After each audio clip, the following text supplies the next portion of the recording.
Vamos a empezar a grabar la clase y voy a compartir con ustedes el trabajo de hoy día, ¿ya? Si es que nos falta tiempo, vamos a reiniciar la clase. No me quiero extender mucho, ya esto es una súper buena herramienta, chiquillos, porque ustedes no tienen la distracción de su compañero al lado, ni el celular, espero, están todos como concentrados, así que podemos avanzar un poquito más rápido, pero también mucho tiempo en esto cansa, ¿ya? Entonces vamos a trabajar con el PowerPoint. ¿Se ve, no es cierto? Sí, profe. Sí. Perfecto. Hay otro que viene llegando recién a esta hora. Si repito el discurso que dije al comienzo, es para los que vienen llegando más tardecito. Ya. Vuelvo a insistir, no sé quién llegó recién, escriban su nombre en el chat para tener registrado la asistencia. ¿Ya? Profe, Dígame. le aviso por si acaso que lo más seguro es que, porque hace poco me cambiaron el internet y capaz que se me corte de repente, aunque no creo, pero por si acaso. No importa, de todas Le aviso. maneras la clase va a estar grabada, ¿ya? Así es Ya, que ya gracias. no hay problema. Ya, Ya. chiquillos, hoy día vamos a ver la primera unidad que tenemos para cuarto medio. Como insisto, en la primera guía como que no pescaron mucho, ¿ya? Vamos a ver lo que es el Estado de Derecho, que en el fondo nosotros, en todos estos años que hemos hecho clases, yo igual he estado dando datos o lo que significa cómo se construyen los estados, qué es lo que es un gobierno, sistemas económicos, siempre yo le estoy agregando cosas, ¿ya? Pero ahora lo vamos a ver específico. Y la Mafalda es como mi caricatura favorita por su ironía, ¿no es cierto? Dice, ¿a qué juegan chicos? Al gobierno. Bueno, a no lío, hacer lío, descuida, no vamos a hacer absolutamente nada. Es como más que actualizado, ¿no es cierto? Hay una idea de que los gobiernos no responden a las necesidades sociales y hay una crítica permanente al respecto. Así que vamos un poco a ver cómo se desarrolla o cuáles son los conceptos clave. Hoy día vamos a ver estos conceptos. Ya, insisto, esto ya estaba en la guía que mandé anteriormente, pero lo voy a volver a explicar. Conceptos como Estado, Constitución, que siempre yo hablo que lo que es una Constitución, qué sé yo, pero siempre es bueno volver a reiterar. La diferencia entre un Estado unitario y uno federal, lo que es la descentralización, la desconcentración, la soberanía y la idea de derechos humanos. Voy a tratar de ser bien concisa, chiquillos, para abarcar en lo posible en la clase todo esto. ¿Ya? Bueno, vamos a ver primero cuál es el concepto de Estado. ¿Ya? Si nosotros viajamos en la historia a principio de lo que es la época moderna, una de las cosas que se caracterizó de la época es que se empezaron a formar los estados. Voy a dar un sinónimo que no es exacto, pero para que lo entiendan, ¿ya? Los países actuales, ya antes eran monarquías, feudos, independientes, en cambio ahora se empiezan a formar los estados. Los estados tienen que tener ciertas características para ser considerados como tal, ¿ya? Primero, tener una agrupación humana, es decir, una población que viva en ese espacio, y a lo que nosotros llamamos nación, ¿ya? Que tienen características como creencias, costumbres, incluso hasta raciales. Nosotros siempre hablamos de la nación gitana, por ejemplo. Un gitano nace en Chile, legalmente es chileno, pero ellos se consideran incluso gitanos, no chilenos. De hecho, hablan del resto como que los chilenos, como que ellos no fueran chilenos. Lo mismo pasa con los mapuches o con algunos ya grupos específicos. Pero esta nación, ¿no es cierto?, tiene que estar fijado en un territorio.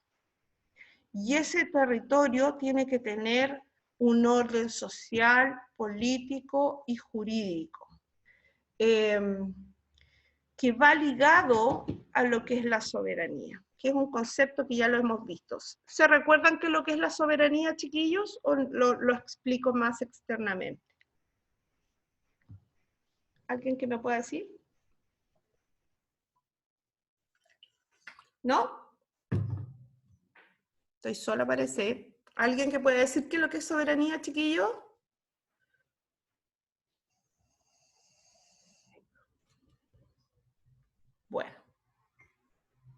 ¿Se está escuchando lo que estoy diciendo o hay problemas? Y profe, es que pasa que contestan por el chat, pero ¿puede explicarlo, por favor? Sí, por supuesto. No, díganlo, verbalicen, no se preocupen, porque como tengo compartido el PowerPoint, por lo tanto no veo la parte del chat, ¿ya?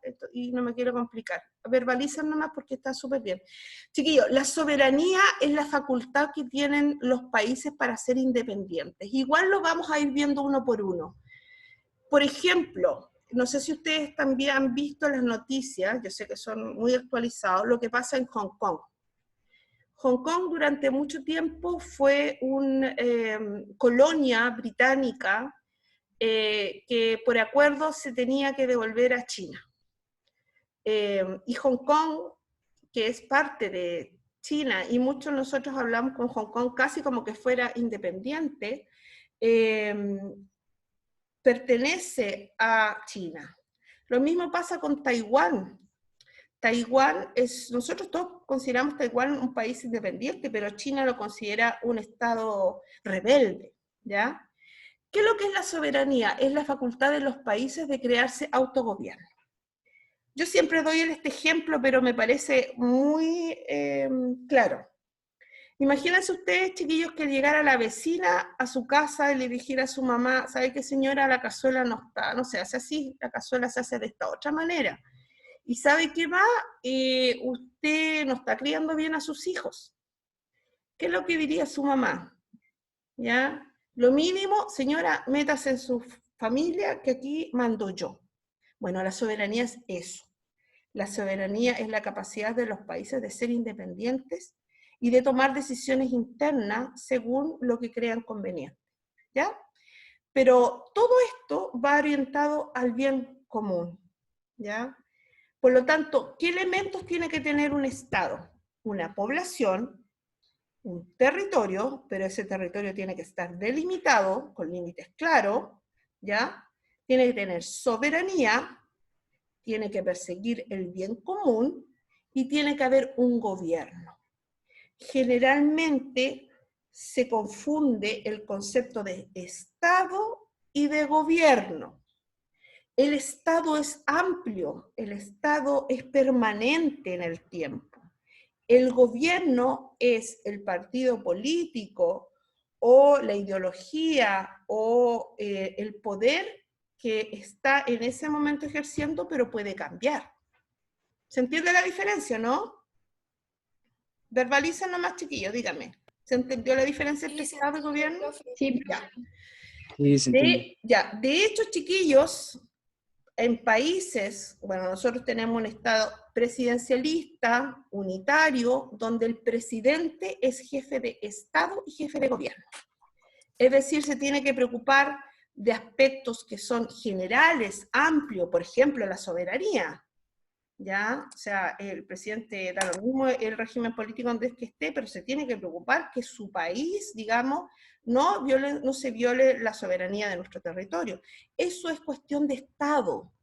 Por eso cuando hemos tenido conflicto con Bolivia, en La Haya, o por el Silala, etcétera, etcétera, incluso el presidente llama a expresidentes que no tienen que ver con su propia ideología porque dicen, y es el discurso de siempre, lo van a escuchar, esto es cuestión de Estado, es decir, da lo mismo el dilema político, ideológico, sino que es más allá de un momento específico, sino que corresponde al Estado.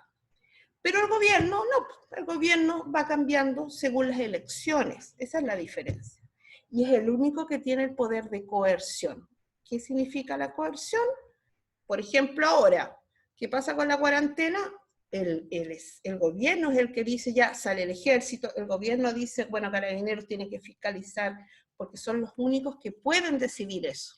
De hecho, una de las cosas que critican ahora las municipalidades es que ellos no pueden fiscalizar más allá que decirle, oiga, ya, váyase para casa, o ya llamar a Carabineros, mire, tenemos esta persona, qué sé yo, no pueden hacer más que eso. ¿Estamos claros hasta el momento, no es cierto? Sí. Ya. Sí. Y profe. Ya, entonces tenemos nación unida por vínculos comunes, lo vamos a tratar de especificar. Chiquillos, este concepto de nación sí o sí va a tener que cambiar, porque si hace algunas décadas la nación se caracterizaba por rasgos raciales, culturales, creencias, la globalización ha hecho que esto ya no sea tan claro. O sea, si ustedes ven a Francia, en la actualidad hay mucha población de color que ha migrado a Francia, por ejemplo, de sus antiguas colonias en África. Lo mismo pasa con España, lo mismo pasa con nuestro país. Los hijos de los inmigrantes van a ser chilenos, pero obviamente traen una cultura propia ya que tiene que adaptarse a nuestras costumbres, pero así o sí ya va a ser mucho más heterogéneo, ¿no es cierto? No va a ser tan específico. Por lo tanto, sí o sí, algunos hablan de países polinacionales, donde tienen múltiples naciones dentro de su territorio, ¿ya? Es un concepto que todavía se está como discutiendo entre los especialistas. Aquí vamos a ver entonces el territorio. Chile tiene un espacio terrestre, que es continental, marítimo y aéreo, y eso se divide en, lo vamos a ver específicamente, el espacio marítimo, el espacio aéreo y el espacio legal. Hablamos de la tricontinentalidad de nuestro país, que es, durante mucho tiempo Chile fue considerado una isla, porque teníamos el desierto en el norte, la Antártica en el sur, la tremenda cordillera, el mar por otro lado, por eso dicen que nosotros hablamos raro, y que usamos palabras que nadie entiende, que nosotros no hablamos español, sino que hablamos chileno, y en fin, nosotros siempre fuimos muy, muy encerrados, pero esta tricontinentalidad y esta mirada hacia el Pacífico ha hecho que sea ahora una ventaja, ya antes, si bien es cierto, antes era complicado porque estábamos al fin del mundo literalmente, ahora tenemos la posibilidad de conectarnos con el mundo a través de esta tricontinentalidad. Pero vamos a ver específicos uno por uno, chiquillos. Vamos a ver el mar territorial, perdón, el territorio marítimo de nuestro país. Nuestro territorio marítimo se especifica de esta manera, ¿ya? ¿Se fijan ustedes? Espérense, voy a tratar de compartir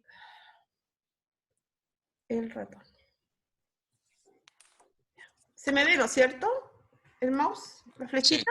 Sí, Las primeras 12 millas náuticas, desde el borde de playa hasta hacia el mar, las 12 millas náuticas se llama mar territorial. Sobre ese territorio, Chile tiene total soberanía, ¿ya? Legal, económica, jurídica, total soberanía sobre ese territorio. A todo esto, estos son acuerdos internacionales, ¿ya? Que hacen que se dividen así, sobre todo los países que están en zonas costeras. La siguiente, que es las 12 millas siguientes, que sumando y sumando serían 24 millas, ¿ya? Pero estas 12 millas náuticas se llama zona contigua.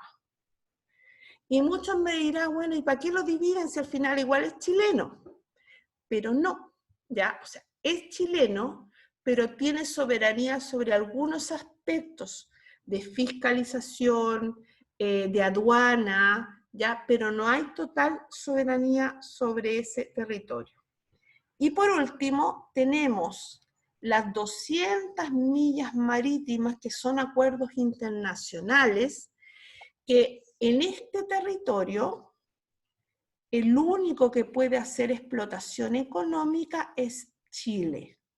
Pero eventualmente naves pueden pasar por esa parte, porque es, entre comillas, agua internacionales para poder pasar, pero no para la explotación económica.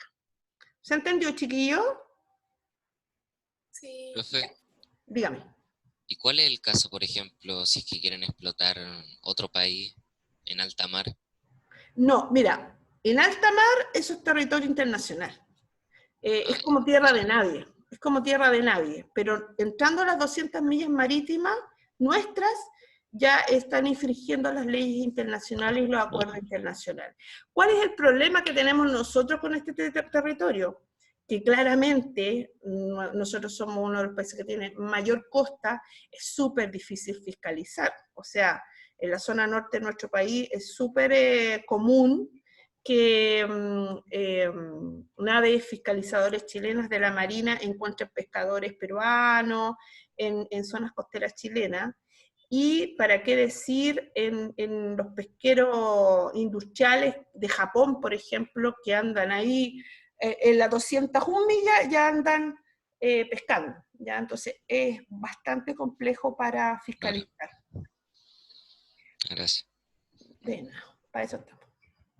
Vamos a ver el espacio aéreo, ¿ya? El espacio aéreo es obviamente esta masa atmosférica que está sobre el territorio.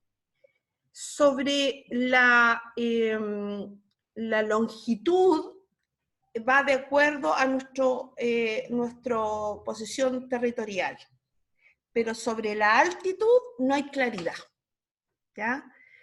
O sea, cualquier avión que quiera pasar por territorio chileno, por el espacio aéreo chileno, tiene que pedir autorización.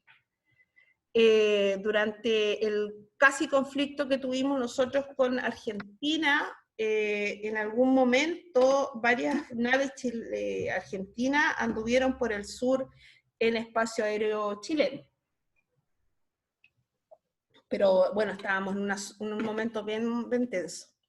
Y sobre el territorio vertical no hay claridad, ¿ya?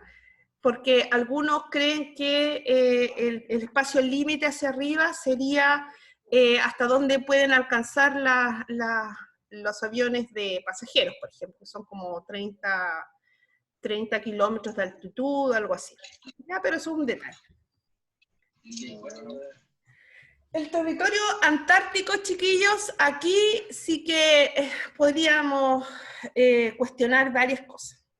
El territorio total de Chile son como 2.006.000 kilómetros cuadrados. De ellos, 1.250.000 serían solo de la Antártica, así que en realidad nosotros, territorio continental, marítimo, que tendríamos como, perdón, territorio terrestre como 700 y tantos mil.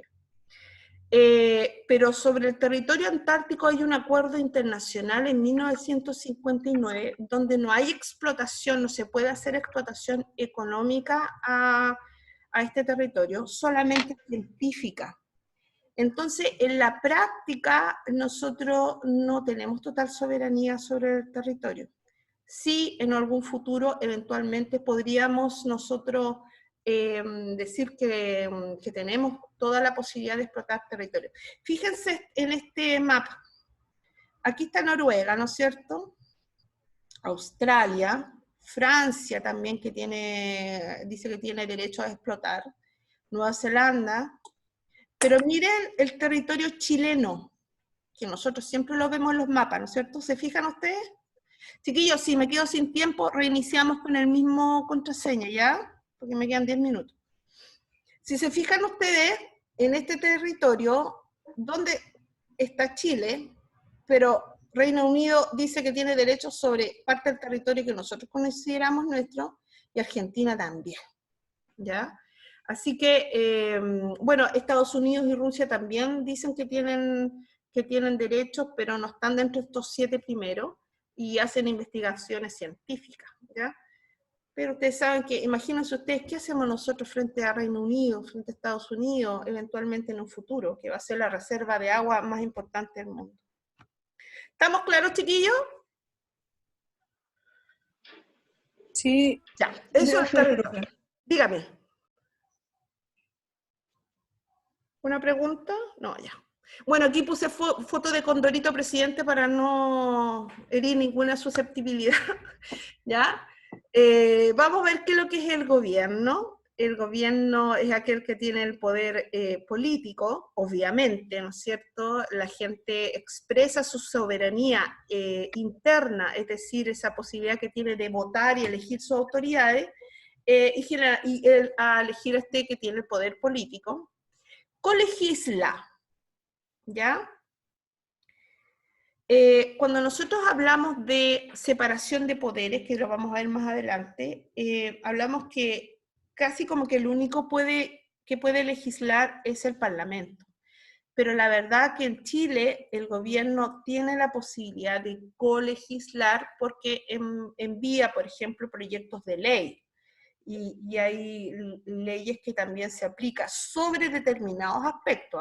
El presidente no puede mandar una ley porque sí, tiene que tener algunos aspectos específicos, por ejemplo, como crear una nueva región, ¿ya? Eso es una posibilidad casi exclusiva del presidente, o lo puede hacer, ¿ya? Administra, resuelve conflicto y vuelve a surgir esta palabra.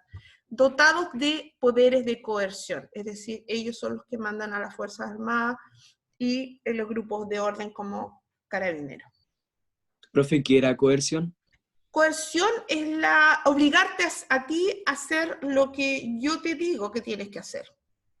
¿Te fijas? Ya. Lo que está pasando ahora, cuarentena, ¿no es cierto?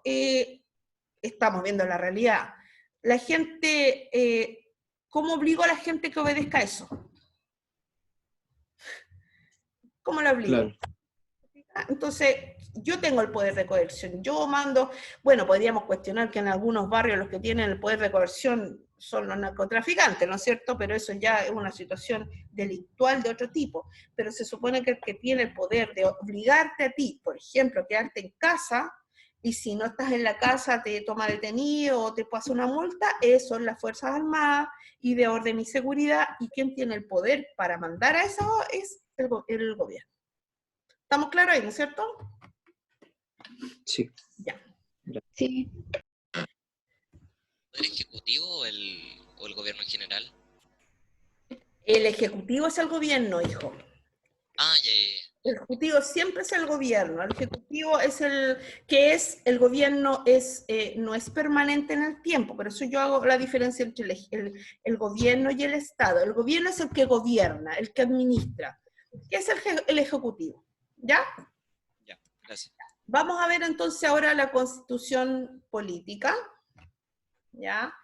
Que toda democracia en el mundo, para ser considerada como tal, uno de los requisitos fundamentales es que tenga una constitución. Obviamente, hay lugares en el mundo donde las constituciones van ligadas, por ejemplo, a creencias religiosas. Sobre todo los lugares fundamentalistas como Irak, Afganistán, donde podríamos cuestionar qué tan democrático es, ¿ya? Ustedes saben que, por ejemplo, las mujeres no pueden andar vestidas comúnmente, si tienen que andar con el burka, pero eso son excepciones porque hay una unión casi entre la religión y el poder político, ¿ya? Pero si hablamos de las democracias que nosotros conocemos, inevitablemente no pueden existir si no existe una constitución, ¿ya? Y la constitución está por sobre todo el resto. De hecho, no sé si ustedes bueno, ahora mismo, ¿no es cierto?, está el famoso apruebo o el rechazo, con el cambio de constitución, porque a pesar de que algunos digan que cambiar la constitución, y no lo digo, bueno, puedo decir algo personal, que yo en realidad casi nunca doy mi opinión, pero en el fondo la constitución te dice, si es más liberal, que el Estado puede decir, no, el Estado no iba a intervenir en lo social, o el Estado sí se va a preocupar como fundamento de que la sociedad tenga lo mínimo para vivir. Eso lo puede decir de alguna manera la Constitución. Por eso a veces cuando hay ciertas leyes y alguien considere que no está acorde con lo que lo que dice la Constitución, se manda esa ley o esa decisión política a un tribunal constitucional que hay en Chile, que es como una especie de organismo independiente que revisa esa ley o esa decisión, porque esa ley o esa decisión no puede ser diferente a lo que dice la Constitución. ¿Ya? Es como cuando cuando uno acá en el colegio, no sé, por ejemplo, dijera el reglamento, venir con chaqueta azul, ¿no es cierto? Y acá la inspectora le dice específicamente, no, pues usted tiene que venir con la chaqueta del colegio. Pero aquí el reglamento no dice que tiene que ser del colegio, dice azul nomás. Y ustedes son re buenos para buscar esos resquicios, ¿sí o no? ¿Ya? Entonces, eso se trata, que nada puede ir en contra de lo que determina la Constitución. ¿Estamos claros? Sí. Ya. Sí, Por lo tanto, profe. dígame, ya. Por lo tanto, chiquillos, los gobernantes no pueden tratar de tomar decisiones arbitrarias que no sean aceptadas ni que sean de alguna manera permitidas por esta Constitución. Bueno, la verdad es que ningún organismo del Estado puede estar fuera de la Constitución. Bueno, se supone que estos los valores fundamentales de la Constitución de Chile, que es lo que vamos a tratar de revisar, es la dignidad y la libertad, ¿ya? Algunos cuestionan, porque el concepto de dignidad es súper bonito, súper amplio, pero ¿qué es lo que es realmente la dignidad? ¿Qué es lo que significa eso? ¿O qué valor real se le da a la Constitución de Chile? Esa es lo que algunos interpretan de una manera y otros interpretan de otra. Algunos dignidad consideran que el Estado debiera otorgar a la población lo mínimo para vivir, entre comillas, dignamente, y otros dicen que dignidad es que el Estado sea como un padre, ¿no es cierto?, protector, que haga todo. Y hay otros que consideran, no, pues la dignidad es que darle a las personas la posibilidad que ellos mismos crezcan independientemente sin ser siempre apadrinados por el Estado. Entonces, estos conceptos amplios a veces hay que aclararlos muy bien en la Constitución, ¿ya? Y la libertad, obviamente, para poder elegir tanto interna como externamente las autoridades que yo quiera. Otros valores son la igualdad, que algunos consideran que no, es la igualdad de derecho, por si acaso, porque no es lo mismo igualdad que equidad. Aquí estamos hablando de igualdad frente a la ley, que todos somos iguales. Y la familia, como concepto fundamental, que es muy tradicional. El problema es cuál es el concepto de familia, que es muy distinta a la familia de los años 60, esa imagen es como esa idea de familia a la idea de familia que podemos tener ahora, ¿cierto? No sé, por ejemplo, yo no vivo con mi hija, hay otros que viven con los abuelos, ahora es que padre, los tuyos, los míos, los nuestros. Entonces, el concepto de familia tradicional obviamente ha ido cambiando. Chiquillos, se me va a cortar la clase y reiniciamos con la misma clave. Voy a tratar de no extenderme demasiado para no aburrirlos tanto, ¿ya?